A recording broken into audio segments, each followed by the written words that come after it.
Baik, Bu. Siapa dari anak-anak yang tidak ada? Tidak ada, Bu. Ada semua, Bu. Alhamdulillah. Soalnya kalau kita tidak hadir atau tidak mengikuti pembelajaran, kita tidak tahu berapa ilmu dari mana untuk turunkan kepada kita. Apakah saat kita masuk ke ruangan ini, apakah di pertengahan pembelajaran, di awal pembelajaran, atau di akhir pembelajaran. Makanya kita tidak dianjurkan untuk bolos atau untuk terlambat masuk ke kelas, apalagi kalau masuk saat pembelajaran. Paham kan isinya? Alhamdulillah. Baiklah, ada materi kita saat ini yaitu tentang sholat. Yang mana yang pertama itu ialah tentang pengertian sholat. Siapa dari anak-anak ibu yang tahu apa itu dari pengertian dari sholat? Ya, apa itu pengertian sholat? Jadi, ya, dulu ibadah. Sholat secara bahasa itu ialah gerak. Sedangkan menurut istilahnya, sholat adalah segala pekerjaan atau ucapan yang dimulai dari Allahu Akbar dan diakhiri dengan salat. Sejarah dan dalil tentang sholat itu ialah surah Al-Baqarah ayat 5.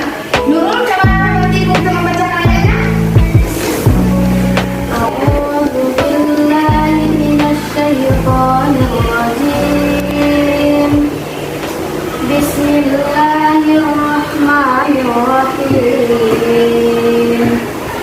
Wa ma umiru illa liya'budullaha mukhlishina lahud-din hunafa'a yuqimus sholata wa yu'tuz zakata wa dzalika dinul qayyimah.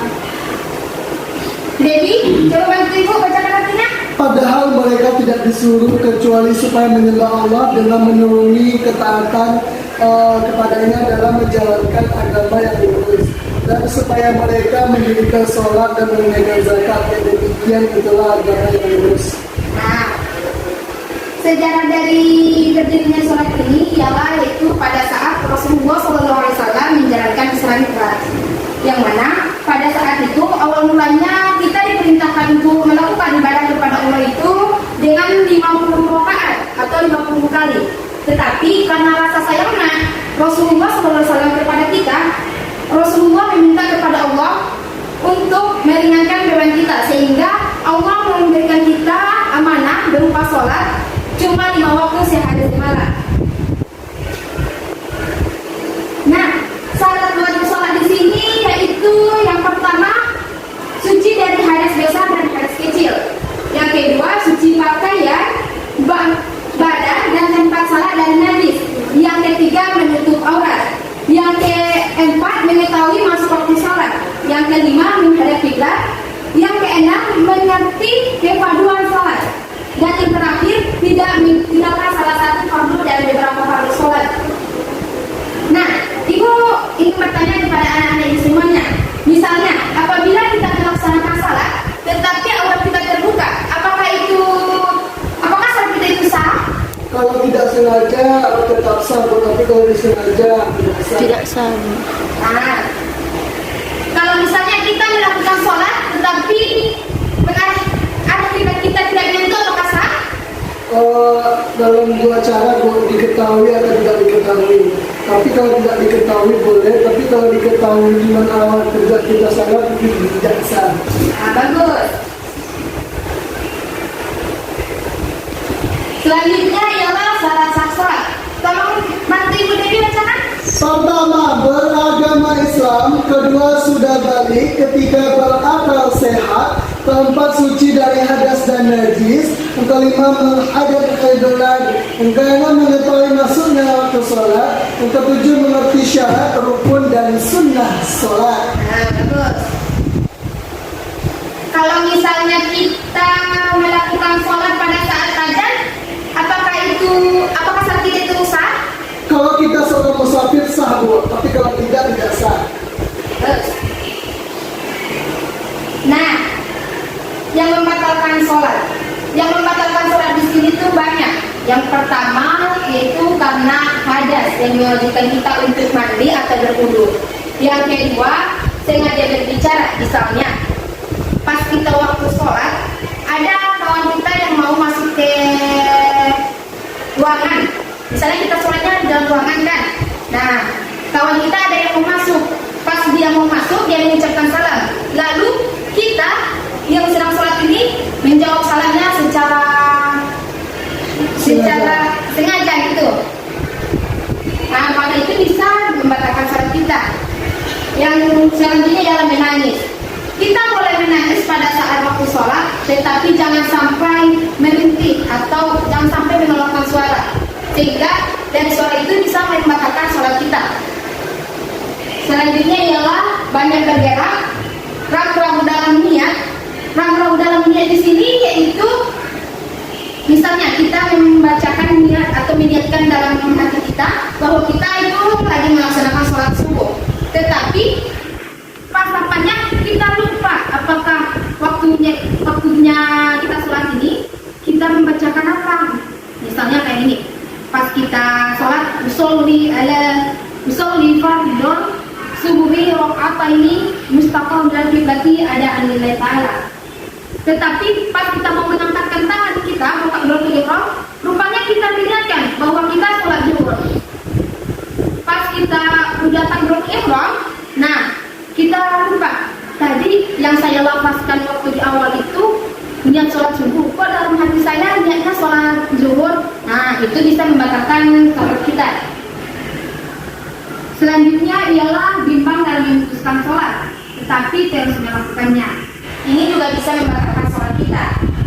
Selanjutnya menukar niat. Misalnya waktu kita sholat subuh, tetapi kita tahu itu waktunya sholat subuh, tapi lantaran kita nggak ingat atau lantaran kita kebayang-bayang kayak yang lain, maka kita menukar niatnya atau salah mengucapkan niatnya, maka itu bisa membatalkan sholat. Selanjutnya ialah terbuka aurat, sedangkan dia mampu menutupnya. Selanjutnya ialah telanjang. Yang telanjang di sini ialah dia itu mempunyai pakaian, tapi dia sengaja untuk tidak memakai pakaiannya saat sholat. Selanjutnya ialah terkena najis. Selanjutnya coba bantu bacakan. Menggunakan takbiratul ihram, meninggalkan rukun dengan sengaja, mengikuti imam yang tidak patut diikuti karena kekufuran atau sebab yang lainnya. Menambahkan rukun dengan sengaja, maksudnya makanan atau minuman dalam rongga mulut, berpaling dari akibat dengan dadanya, mendahulukan rukun perbuatan dari yang lainnya. Nah, sedangkan rukun sholat di sini ialah ada 13. Yang pertama yaitu niat, yang kedua berdiri bagi orang yang kuasa atau orang yang mampu, yang ketiga ialah takbiratul ihram, yang keempat membaca surah Al-Fatihah, yang kelima rukuk dan tamaknina, yang keenam iktidal dan tamaknina, yang ketujuh sujud 2 kali dengan tamaknina. Selanjutnya ialah duduk di antara 2 sujud dengan tamaknina, duduk tasyahud pertama, membaca tasyahud akhir, membaca selawat atas nabi, mengucapkan salam dan tertib. Nah, lebih jelasnya ini gambarannya apabila kita melakukan sholat. Apakah kelihatan? Kelihatan, Bu. Nah, ini pas kita berdiri seperti ini, kita membacakannya. Kemudian ini pas takbiratul ihram. Selanjutnya ini membaca Al-Fatihah, rukuk, i'tidal, sujud, duduk di antara 2 sujud. Sujud yang kedua, duduk tasyahud awal. Nah, kakinya seperti ini. Dan ini yang terakhir yaitu salat. Sedangkan yang tertib di sini ialah itu melakukannya secara berurut-urutan. Lebih jelasnya, Ibu akan memutarkan video tentang tata cara sholat ini. Mari kita simak sama-sama ya. Allahu akbar kabira walhamdulillahi katsira wa subhanallahi bukratan wa asila. Inni wajjahtu wajhiya lilladzi fatara as-samawati wal arda hanifan musliman wa ma ana minal musyrikin. inna salati wa nusuki wa mahyaya wa mamati lillahi rabbil alamin la syarika lahu wa bidzalika umirtu wa ana minal muslimin. Bismillahirrahmanirrahim. Alhamdulillah. Nah, ini sudah masuk ke rukun salat yang membaca Al-Fatihah. 3, 4. Yang keempat. Rabbil alamin Ar-Rahmanir Rahim Maliki yaumiddin Iyyaka na'budu wa iyyaka nasta'in Ihdinas siratal mustaqim Siratal ladzina an'amta 'alaihim ghairil maghdubi 'alaihim waladdallin. Amin. Bismillahirrahmanirrahim. Qul huwallahu ahad. Allahus samad. Lam yalid wa lam yulad wa lam yakul lahu kufuwan ahad. Allahu akbar. Subhan. Ini sudah masuk. Yang kelima. Betul. Ini namanya Rukuk, Bu. Subhana rabbiyal azim wa bihamdi. Subhana rabbiyal azim wa bihamdi. Subhana rabbiyal azim wa bihamdi. Sami'allahu liman. Di Sami'allahu liman hamidah ini itulah yang dimakan dengan iktidal. Hamidah. Rabbana lakal hamdu mil'us samawati wa mil'ul ardi wa mil'u ma syi'ta min syai'in ba'du. Allahu akbar. Subhanallah. Lihat bagaimana dia sendiri ya, anak-anak ibu. Subhana rabbiyal a'la wa bihamdi. Subhana rabbiyal.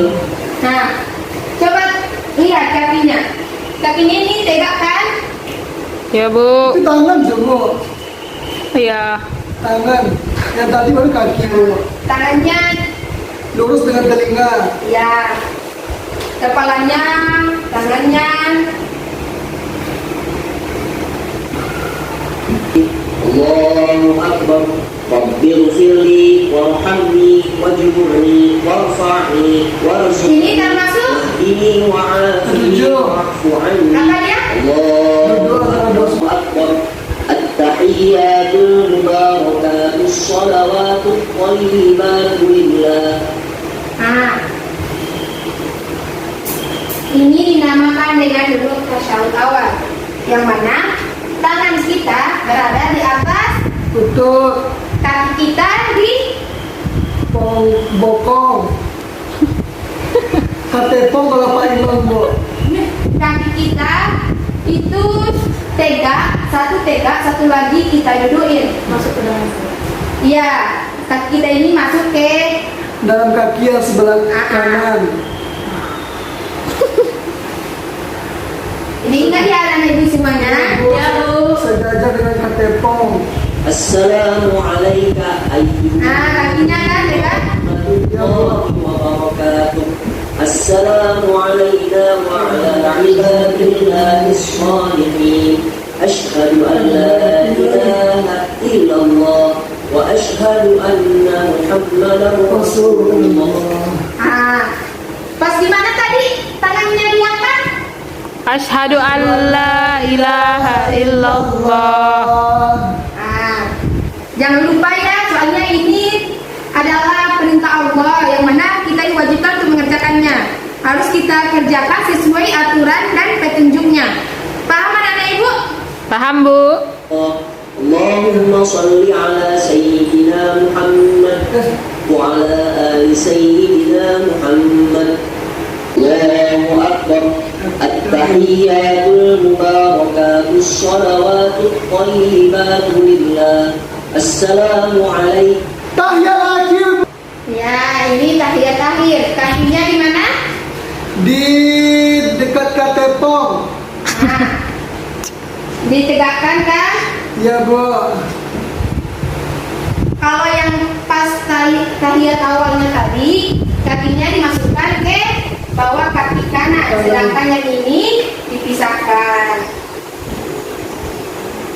يا أيها النبي ورحمة الله وبركاته السلام علينا وعلى عباد الله الصالحين أشهد أن لا إله إلا الله وأشهد أن محمدا رسول الله اللهم صل على سيدنا محمد وعلى آل سيدنا محمد كما صليت على سيدنا إبراهيم وعلى آل سيدنا إبراهيم وبارك على سيدنا محمد وعلى آل سيدنا محمد كما باركت على سيدنا إبراهيم وعلى آل سيدنا إبراهيم في العالمين إنك حميد مجيد.